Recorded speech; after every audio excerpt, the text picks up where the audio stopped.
guys, it's Julia, and today I'm going to be talking about how you could be successful in writing.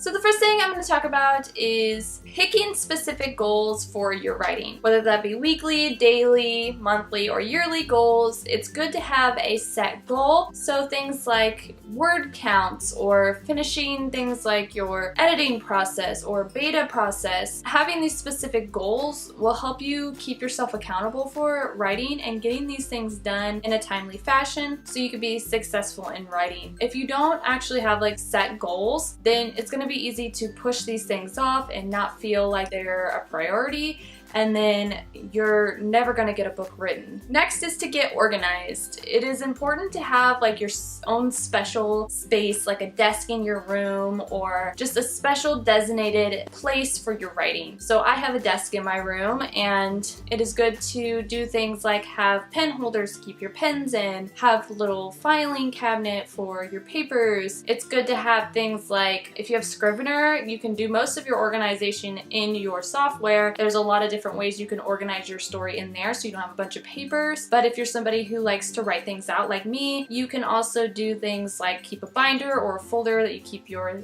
thoughts in or whatever. I have like a designated notebook for each story that I write, and I keep all my information for my story in there. My outlines, my character profiles, all of that are in that notebook, and nobody can touch it, and if anybody touches it, you're dead. A lot of people think that you should eat before you write or don't eat while you write, but I'm somebody who has to snack while I write. So I think it is good, if you're like me, to keep some snacks in your desk, but not in a messy way where you're gonna get ants or something in your desk, but you know, just have a snack on hand so you're not having to get up and get distracted while you're writing. I like to take a little break here and there and just eat, but I don't want to get completely detached from what I'm doing. So having a snack on hand is a great idea. If you don't want to keep it in your desk, maybe just bring it before you start writing and just have it there for yourself for when you need a little break. Next is to eliminate distractions. So if you have a MacBook like I do, you can turn it on airplane mode. If you're done with all your research, then you know all you need is Word or Scrivener or whatever you're working on, and you don't need internet to write unless you're researching. So I like to turn my laptop on airplane mode so I can't have any emails popping up or YouTube notifications or Twitter notifications. And I'm pretty sure you can do airplane mode on basically any kind of computer, or you can just switch off your Wi-Fi so you can't be bugged. Another thing is your cell phone.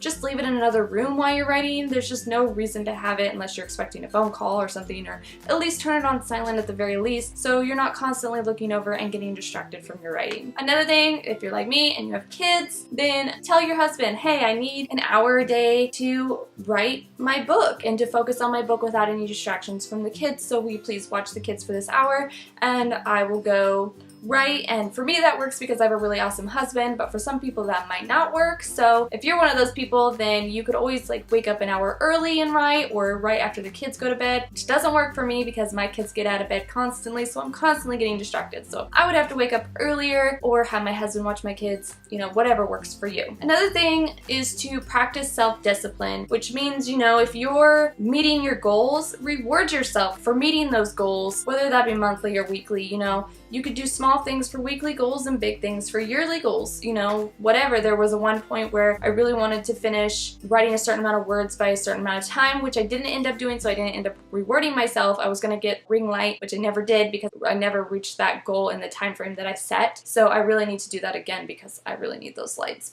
And then, you know, if you don't meet those goals, then do what I did and don't get yourself that thing that you really wanted. Also, you really want to write a book that you would want to read. You're not going to want to write a story that you would have no interest reading because it's going to show in your writing that you're detached from the story. But if it's something that you enjoy, something you're passionate about, something you would love to read, then it's going to be easier for you to write. I highly recommend writing a book that you're going to enjoy reading. Next is one that I talk about often, and that is creating an outline. Now this doesn't work for everybody, so obviously it doesn't define whether you're going to be successful as a writer or not, but I do think writing an outline is very important because it helps move your story along, and I'm going to link my video that I did on why a person should outline down below, so you guys can check that out if you want more information on outlining. Lastly, everybody needs to start somewhere. Your first draft, whether you're experienced or brand new, is not going to be perfect. It's going to look messy, some things aren't going to make sense, you're going to have plot holes, and that's just part of pounding out a first draft.